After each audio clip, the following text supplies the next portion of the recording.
Umphakathi obuthukuthele ubuthane ngaphandle kwenkantolo kulandela ukusabalala kwale video ezingudleni zokuxhumana ngolosithathu ebusuku. Umsolo uboshwe ngolosine ngemumva kokuthi abangani besisulu bekhiphe inombolo zemonto yakhe. Ezinye izakhamuzi zithi izigameko ezifana nalezi zijwayele ukwenzeka bese zingabikwa.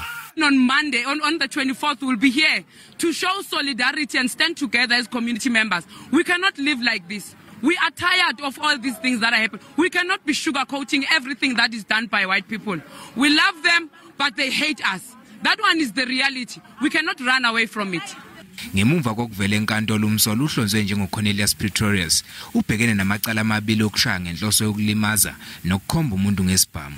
Kusenjalo iEFF esifundeni izovulela amaphoyisa icala ngokuhluleka ukusiza izisulu ekuvuleni icala ngelanga lesigameko. We would like to bring the additional case on top of this one because the child, when he arrived there, the minor was denied an opportunity to open the case there. So in our view is that we should open the case against the police who were presently there at that particular night. If you recall, the case was opened the following day. Phakathi kwababhikishi ngaphandle kwenkantolo bekukhona imeya yesifunda sasesikhukhune ephikisana nebheyili ithi Pretorius akanandawo emphakathini.